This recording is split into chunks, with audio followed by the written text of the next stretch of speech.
일반적으로 사람이 죽는 것을 사망이라고 합니다. 그런데 특별히 윗어른이 돌아가셨을 때는 별세라는 말을 사용합니다. 별세란 세상을 이별했다 이런 뜻입니다. 그리고 특별히 유명하거나 훌륭한 분이 돌아가셨을 때는 서거라는 말을 씁니다. 죽어서 돌아갔다는 뜻입니다.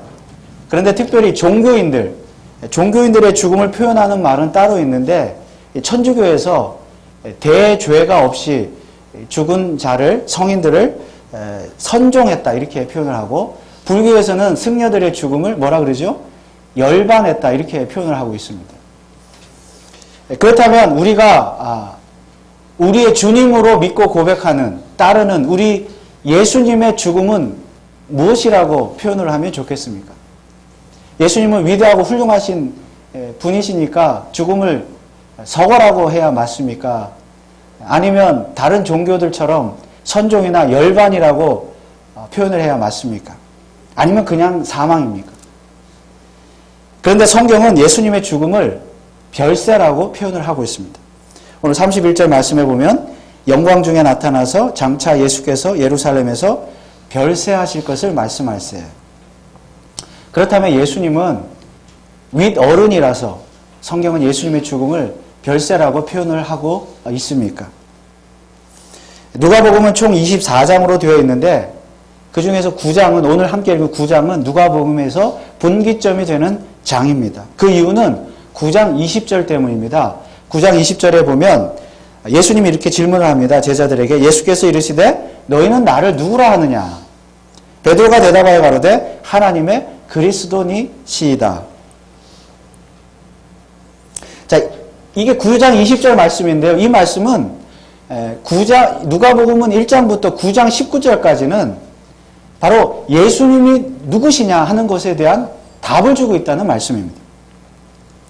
그러니까 누가복음 1장에서 9장 19절까지는 계속 예수가 누구냐? 그 질문을 우리에게 던져주고 있죠. 그런데 그 질문에 대한 대답을 9장 20절에서 베드로가 하고 있습니다. 뭐라고 하고 있습니까? 예수님은 하나님의 그리스도시니이다. 자, 9장 20절에 베드로가 이렇게 말을 했고요. 그렇다면 9장 21절부터 나머지 누가복음 끝까지는 그러면 예수가 그리스도라고 하는 것에 대한 증거입니다. 다시 말하면 그리스도는 그러면 누구냐? 왜 그리스도냐? 그래서 이 누가복음 9장이 분기점이 되는 것입니다. 여러분, 예수는 그리스도이십니다. 믿으시죠? 그런데 그러면 그리스도는 누구입니까? 그리스도는 무엇입니까?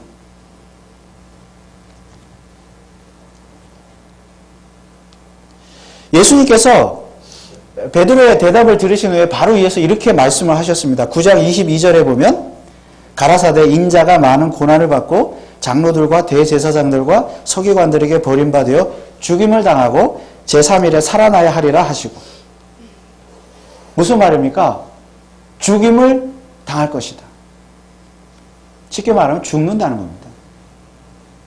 한마디로 말하면 그리스도는 누구냐? 그리스도는 무엇이냐? 죽는 자이다. 그런 뜻입니다. 즉 예수님은 죽기 위해서 그리스도가 되셨습니다. 그런데 진짜로 그리스도는 무슨 뜻입니까? 우리가 예수는 그리스도시다라고 고백을 하는데 예수 그리스도는 무슨 뜻입니까? 그리스도는 기름 부음을 받은 자라는 뜻입니다. 구약성경에 보면 기름 부음을 받고 직분을 임명받은 직이 세 가지가 있죠. 왕과 제사장과 선지자입니다. 하나님께서 특별히 그들을 세우실 때에 기름을 부으셔서 세우셨습니다. 그런데 예수가 그리스도라고 하는 말씀은 이 예수님이야말로 진짜 그리스도, 진짜 기름을 부음받은 자라는 뜻입니다. 실제로 예수님께서 요단강에서 요한의 물세례를 받으시고 그리고 성령의 세례를 받으셨습니다. 그것이 바로 하나님의 기름 부음을 받은 사건입니다. 이 기름 부음을 받음으로 말미암아 예수님께서 그리스도가 되셨고 왕과 선지자와 제사장이 되셨습니다. 그러면 예수님께서 왕과 제사장과 선지자가 되셔서, 다시 말하면 그리스도가 되셔서 하신 일이 무엇입니까? 바로 죽는 것이었습니다. 물론 모든 사람이 태어나면 다 죽는다는 의미에서의 죽음은 아닙니다. 저와 여러분들과 같은 똑같은 죽는다는 의미에서 죽음은 아닙니다. 예수님의 죽음은 십자가에서의 대속의 죽음인 줄 믿습니다. 모든 인류의 죄를 대속하기 위한 대속의 죽음, 바로 그 죽음을 위해서 그리스도가 되셨습니다. 기름 부음을 받으셨습니다.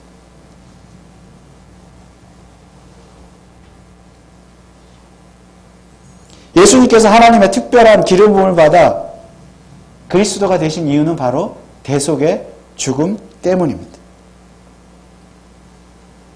그러므로 예수는 누구입니까? 예수는 그리스도입니다. 베드로의 고백이 그랬습니다. 그런데 그 이후에, 이제 9장 이후에, 그러면 그리스도는 무슨 일을 합니까? 죽는 일을 합니다. 그래서 예수 그리스도는 우리를 위해서, 인류를 위해서, 죄를 대속하기 위해서 죽는 자라는 뜻입니다. 우리가 이러한 내용들, 이 누가복음의 구조를 잘 이해할 수만 있다면 오늘 함께 읽은 본문의 말씀도 잘 이해할 수가 있습니다. 오늘 함께 읽은 28절은 이렇게 시작하고 있습니다. 이 말씀을 하신 후 8일쯤 돼요. 여러분, 여기서 말하는 이 말씀은 어떤 말씀입니까? 바로 이전에 나오는 예수 그리스도 자신의 죽음에 대한 말씀입니다. 자신의 죽음에 대한 말씀을 하신 후에 산에 올라가셨습니다. 그렇다면 오늘 그 변화산 사건을 함께 읽은 이 변화산의 사건도, 본문의 내용도 이런 맥락에서 예수 그리스도의 대속의 죽음과 관련된 맥락에서 이해를 하면 본문의 말씀 훨씬 잘 이해할 수가 있습니다. 예수님께서 제자들에게 자신의 죽음을 말씀하신 후에 8일 후에 베드로와 요한과 야고보를 데리시고 기도하러 산에 올라가셨습니다. 그런데 산에서 벼랑간 희한한 일이 발생했습니다. 예수님께서 기도하실 때 용모가 변화되고 그 옷이 휘어져 광채가 났다 그랬습니다. 용모가 변했다는 것은 예수님의 얼굴이 변했다는 말씀입니다. 그런데 어떻게 변했습니까? 마태복음에 보면 예수님의 얼굴이 해같이 빛났다 그랬습니다. 환하게 얼굴이 빛났습니다. 또 예수님의 옷이 휘어져 광채가 났다고 했는데 여기 누가복음에는 없지만 마가복음에 보면 그 옷이 얼만큼 휘어졌는가 하면 마가복음이 이렇게 기록하고 있습니다. 세상에서 빨래하는 자가 그렇게 희게 할 수 없을 정도로 심히 휘어졌다 그랬습니다. 빨래 해보셨죠? 하얀 빨래.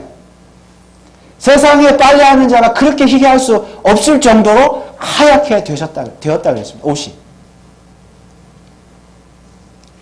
여러분, 도대체 이것은 무슨 일입니까? 그런데 그 순간 어떤 두 사람이 나타나서 예수님과 대화를 하고 있습니다. 제자들이 가만히 보니까 누구입니까?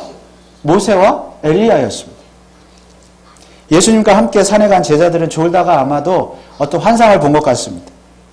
그런데 이 두 사람이 예수님과 대화를 하고 있는데 어떤 대화를 하고 있습니까? 31절에 영광 중에 나타나서 장차 예수께서 예루살렘에서 별세하실 것을 말씀할세.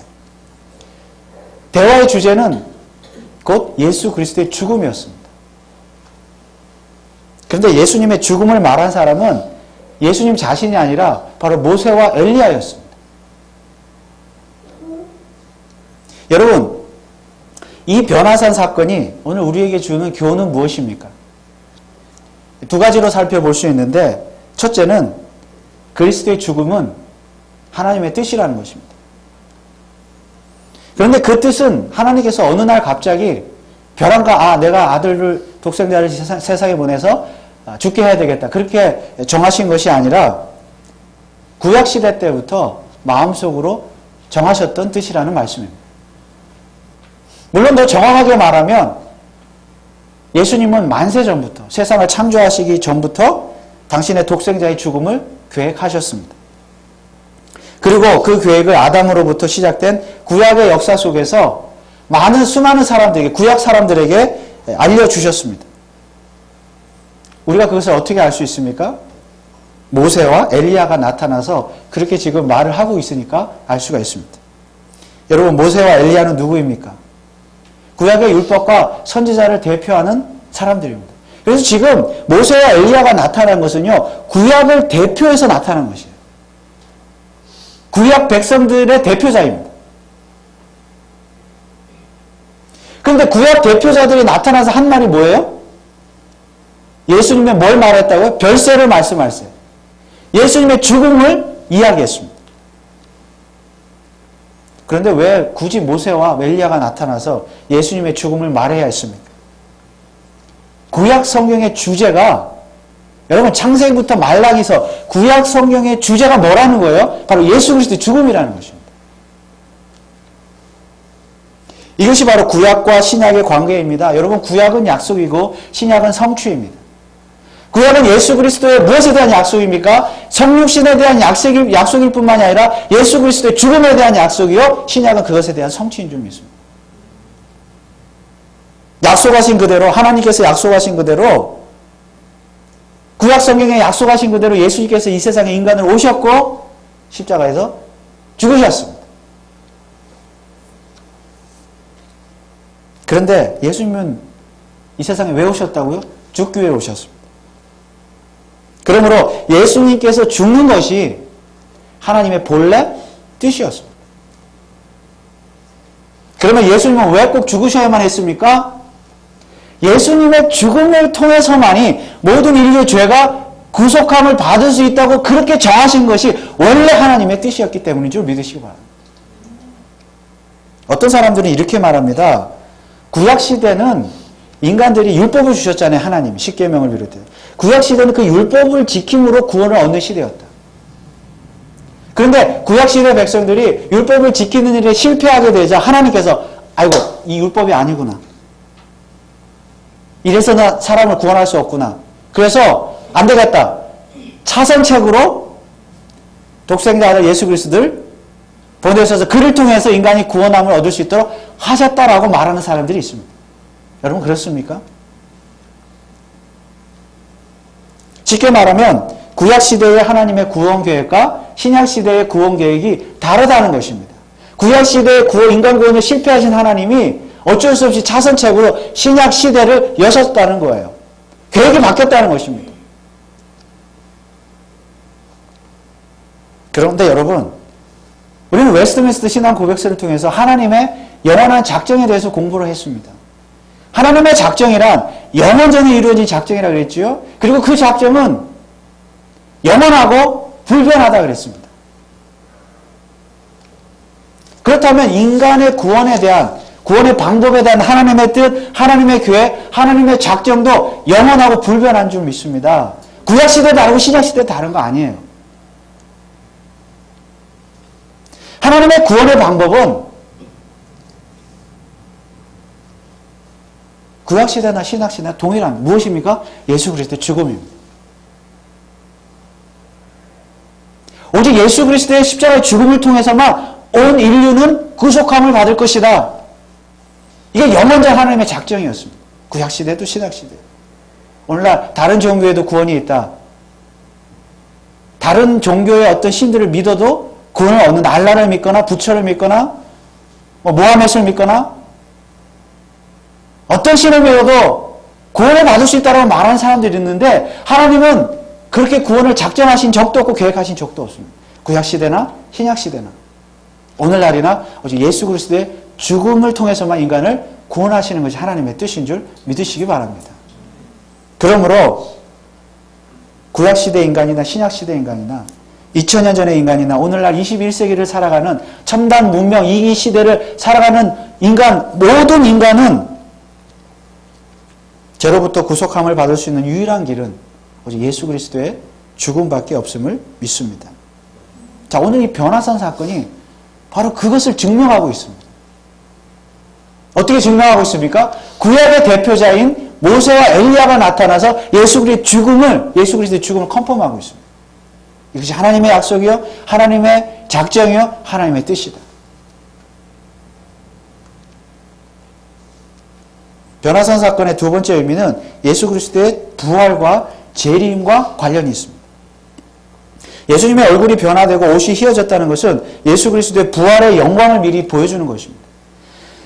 예수님은 자신의 죽음을 예언하실 때에 이미 부활도 예언을 하셨습니다.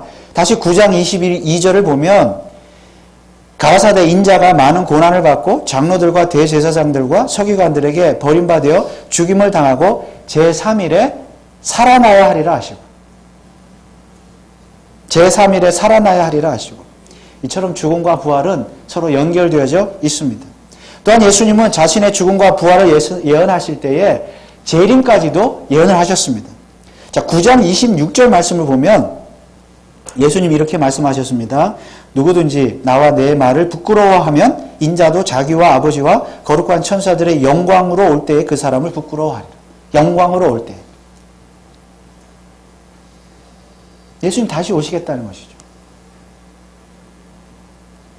여러분, 예수님께서 우리를 구속하기 위해서 3일 죽으시고 십자가에서 죽으시고 3일 만에 부활하신 것을 믿으십니까? 그렇다면 재림도 믿으시기 바랍니다. 오늘날 재림을 믿지 않는 사람들이 있어요.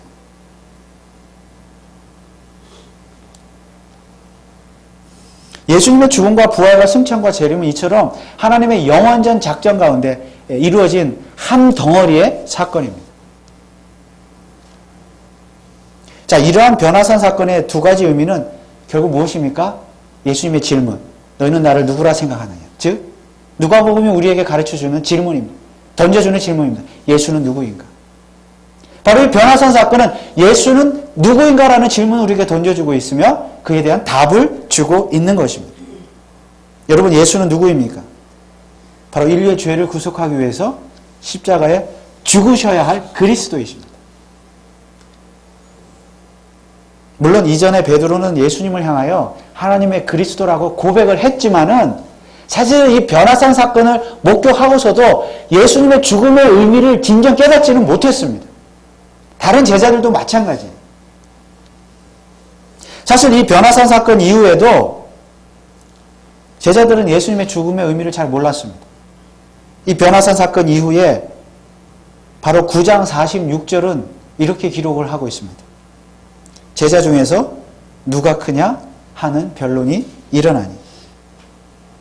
제자들은 예수님의 죽음의 의미는커녕 예수님이 죽는 것이라는, 죽을 것이라고는 꿈에도 생각하지 못했습니다. 왜 그렇습니까? 제자들은 무엇 갖고 싸웠어요? 예수 그리스도께서 이제 우리의 왕이 되실 것이다.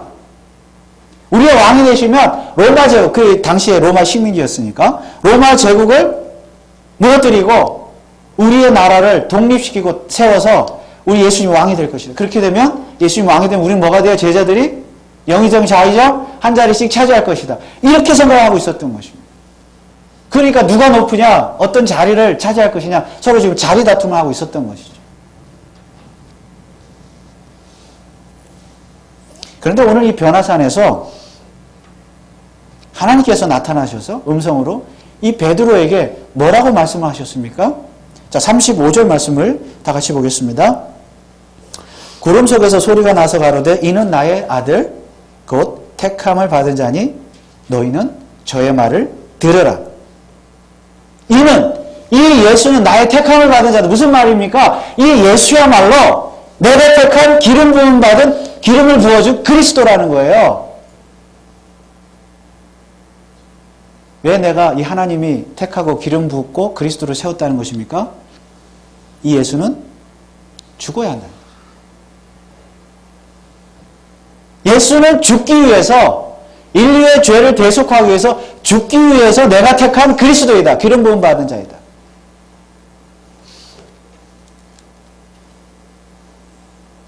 그러면서 저의 말을 들으라 그랬죠. 하나님께서. 너희는 저의 말을 들으라. 그 예수 그리스도께서 자신의 죽음에 대해서 말씀하실 때 그 죽음의 의미를 제대로 똑똑히 좀 알아들으라, 그 말씀. 예수님은 죽기 위해 그리스도가 되셨지 왕이 되셔서 로마에 대항하고 로마를 무너뜨리고 세상적인 왕이 되기 위해서 그리스도가 되신 것이 아니라는 것입니다. 죽기 위해서 기름을 받았다. 알아들으라. 여러분 알아들으십니까? 여러분 정말 예수님의 죽음에 대해서 제대로 알아들으십니까? 믿으십니까? 그 의미를 아십니까? 여러분들은 예수는 누구라고 생각하십니까? 우리가 성경을 읽고 신앙생활을 하면서 늘 고민하고 질문해야 할 것은 이것입니다. 예수는 누구신가? 정말로 예수님은 우리의 죄를 대속하기 위해서 십자가에서 죽으신 그리스도이심을 믿으십니까? 말은 믿는다고 하지만 사실 당시의 제자들처럼 말은 믿는다고 하지만 서로 자리다툼을 하고 세상적인 욕심을 추구하는 도구로서 예수님을 이해하고 있지는 않습니까? 예수를 믿고 따르는 목적이 무엇입니까? 제자들처럼 높은 자리 차지하기 위해서 세상에서. 그래서 예수를 믿고 따르십니까? 오늘날 누가복음을 비롯해서 우리가 복음서를 읽다 보면 예수님의 기적, 이적의 이야기들이 많이 나옵니다. 누가복음에도 많이 나오지요? 예수님은 병자도 고치시고 죽은 자도 살리셨습니다. 오늘 이 9장에만 봐도, 누가복음 9장에만 봐도 이 이전의 앞부분에 어떤 이적이 나옵니까? 여러분들 읽으셨죠? 오병 이후의 이적이 나오죠. 오병 이후로 많은 사람들 먹이고 12광지류도 남는 그런 것을 바구니를 남기시는 이적을 행하셨습니다. 그런데 예수님께서 왜 이런 이적들을 행하셨습니까? 우리는 이런 이적의 기사들을 접하면서 끊임없이 이런 질문을 해야 됩니다. 예수는 누구신가? 예수는 누구신가? 왜 이런 이적들을 행하셨는가? 예수는 그리스도인데 그리스도는 누구신가? 그런데 안타깝게도 오늘날 교회는 그저 이적을 원합니다. 오늘날 성도들은 그저 이적을 원합니다. 우리의 병이 고침을 받고 우리 앞에 오병이어의 이적과 같은 어떤 경제적인 이적이 일어나길 기대합니다. 그래서 예수 믿는 거 아닙니까, 여러분? 얼마 전에 미국에서 사상 최고의 슈퍼볼 로또 당첨금이 1등 당첨금이 이렇게 나타났는데 우리도 언젠가 그런 일이 좀 일어나길 기대하고 있지 않습니까? 그런 이적이 펑하고 좀 터지면 얼마나 좋겠습니까? 이적까지는 아닐지라도 그냥 우리가 우리 삶 속에서 그냥 직장에서 그냥 승승장구하고 사업도 좀 잘 되고 건강하고 우리 자녀들도 좀 잘 공부도 잘하고 좋은 대학에도 가고 좋은 직장에 취직해서 돈도 잘 벌고 뭐 그냥 그 정도 일만이라도 일어나면 좋다고 생각하지 않으십니까? 그래서 예수를 믿는 건 아닙니까? 2016년 새해가 시작된 지도 벌써 한 달이 되었습니다. 오늘 마지막 날입니다. 여러분 2016년 새해에 마음속으로 소망했던 소원들이 얼마나 이루어졌습니까? 여러분 앞에 이적이 나타났습니까? 여러분이 기도했던 그 이적들이 나타나셨냐고요? 아직도 더 나타내야 될 이적이 있습니까? 오늘 누가복음에 나타나는 이런 이적들이 우리 앞에 펑펑 나타나기를 기대하십니까? 우리는 왜 교회를 다니면서 신앙생활 하십니까? 왜 오늘 비가 내리는데 주의 날 하나님 앞에 나와서 이렇게 예배를 드리고 있습니까? 우리에게 있어서 예수는 도대체 누구입니까? 어떤 예수를 믿고 고백하십니까? 어떤 이적을 원하십니까? 어떤 사람들은 소위 영적인 이적을 체험하기를 원합니다. 오늘 베드로와 요한과 야고보의 입장에서 보면요. 산 위에 올라가서 기도하러 올라갔는데 예수님의 변화된 모습을 봤을 때 그것이야말로 이적 아니고 무엇입니까? 또 구약의 엘리야와 모세와 엘리야를 봤는데 기도하다가 비몽사몽해. 이적 아닙니까? 여러분들이 만약에 기도하다가 밤에 기도하다가 예수님이 흰 옷 입고 말이죠. 뭐 얼굴에 빛이 반짝반짝 나 예수님을 봤다. 여러분 이적이라고 말하지 않겠습니까? 나 예수 봤다. 모세와 엘리야가 여러분 꿈에 나타나면 이적이라고 말하지 않겠습니까? 여러분 그런 이적을 추구하십니까? 여러분들이 어떤 막 예언을 하고 방언을 하고 죽은 자도 살리고 병자도 고치는 그런 이적을 행하길 원하십니다. 그래서 베드로는 예수님께 이런 말을 했죠. 변화산 위에서 초막 셋을 짓고 여기서 삽시다. 예수님. 하나는 모세, 하나는 엘리야를 위해서, 하나는 예수님 위해서 초막 셋을 짓고 여기서 삽시다. 왜요? 이적을 봤거든요. 좋거든요. 그런데요. 이러한 베드로에 대해서 성경은 뭐라고 기록하고 있습니까? 33절을 한번 읽어보겠습니다. 두 사람이 떠날 때 베드로가 예수께 여짜오되 주여 우리가 여기 있는 곳이 좋사오니 우리가 초막 셋을 쥐때 하나는 주를 위하여 하나는 모세를 위하여 하나는 엘리야를 위하여 하사이다 하되 그 뒤에 말이 중요합니다. 자기의 하는 말을 자기도 알지 못한다. 여러분 우리는요 정말 신앙생활 예수가 누구신지도 제대로 알지 못하고 그냥 이적이 좋은 거예요. 우리 앞에 이적이 나타나면 좋은 거예요. 그게 기독교라고 생각하는 거예요. 그게 예수 믿는 목적이라고 생각하는 거예요. 여러분 천만에요. 자기가 말하는 것도 알지 못한다 그랬어요. 베드로. 우리가 도대체 뭘 믿고 예수 믿는 것입니까? 무엇 때문에 예수 믿는 거예요? 교회를 왜 다니는 것입니까?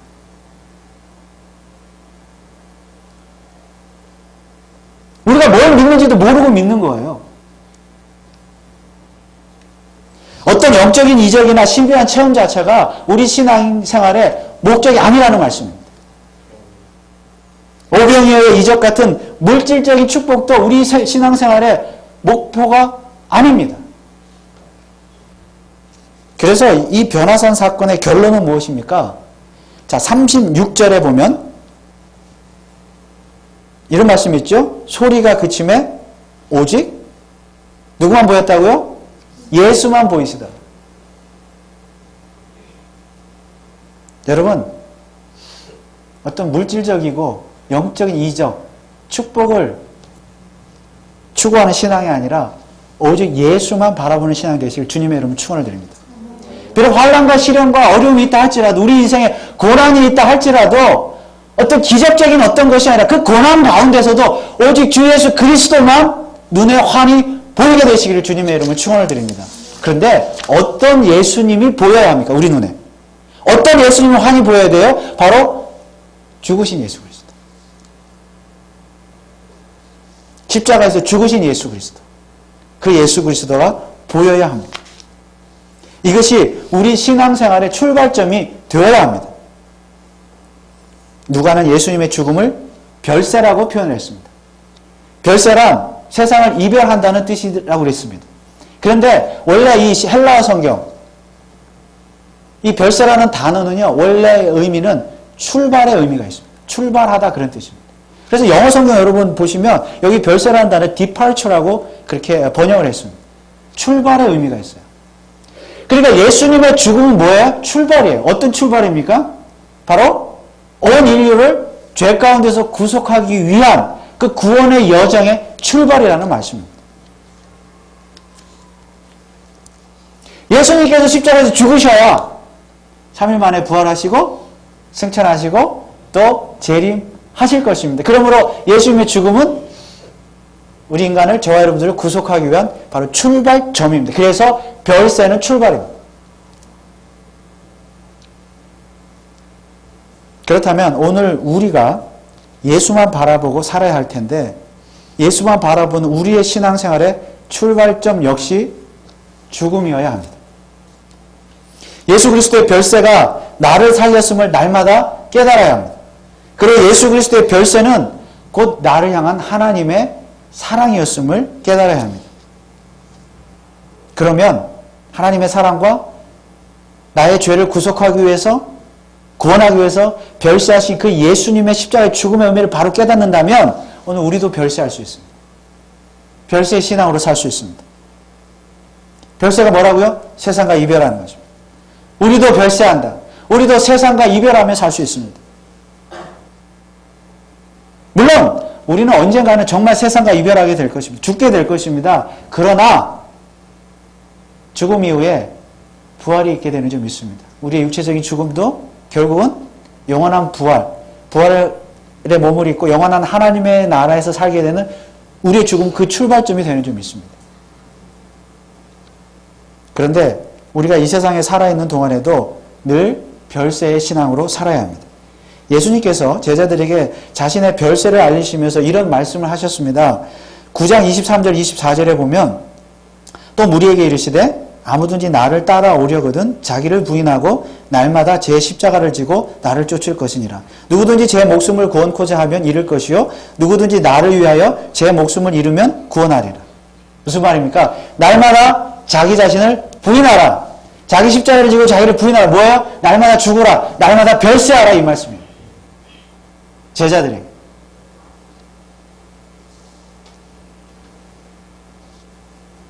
우리는 언젠가는 다 별세할 것입니다. 그러나 그 별세는 부활을 향한 출발점이 될 것입니다.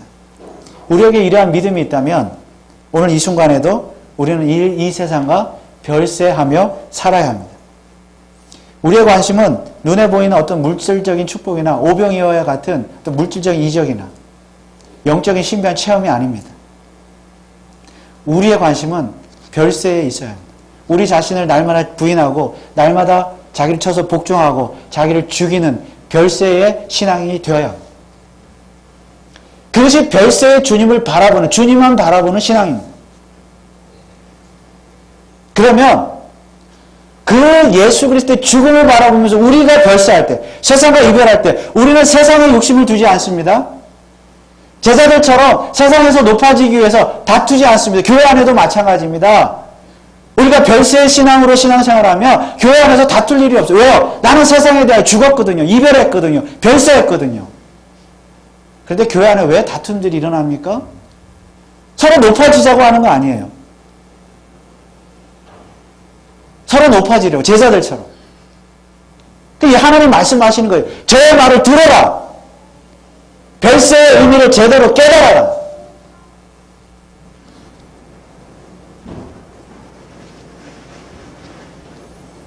여러분, 우리가 예수 그리스도의 별세를 바라보면서, 죽음을 바라보면서 우리도 세상과 이별하고 별세할 수 있고 별세 신앙으로만 살 수 있다고 한다면 세상의 모든 것 다 우리가 내려놓고 오직 주 예수 그리스도만 우리 눈에 환히 보이게 되는 줄 믿습니다. 예수 그리스도 한 분만으로 기쁘고 즐거운 거예요. 예수님이 우리 신앙, 예수님 자체가 우리 신앙생활의 목표라는 것입니다. 그러므로 바라기는 이제부로는 이제 금년 이제 한 달 지났는데 2월부터 남은 또 한 해, 우리 남은 인생 모두가 다 어차피 우리가 별세할 것이고 세상을 떠날 것이고 나중에 부활할 것이지만 이 세상에 살아있는 동안에도 예수 그리스도의 죽음의 그 의미, 십자가 의미만 바라보면서 우리도 세상과 별세하며 주님 한 분만을 인하여 기뻐하며 감사하며 살아가는 별세 신앙으로 살아가시는 저와 여러분들 되시기를 주님의 이름으로 축원을 드립니다. 기도하겠습니다. 사랑의 하나님, 은혜를 감사합니다. 예수님이 그리스도가 되신 것은 죽기 위해서 그리스도가 되셨습니다. 우리의 죄를 대속하기 위해서 십자가에 죽으신 그 주님을 우리가 믿음으로 우리도 구속함을 받게 된 줄 믿습니다. 예수님의 그 별세 신앙을 우리가 바라보면서 오늘 우리 자신도 부활의 소망을 가지되 이 세상 살아가면서 세상과 별세하며 세상의 욕심을 두고 세상의 미련을 둘 것이 아니라 오직 예수 그리스도 한 분만으로 인하여 감사하며 기뻐하며 살아가는 믿음의 사람들이 다 되게 하여 주옵소서. 예수 그리스도의 이름으로 기도하옵나이다. 아멘.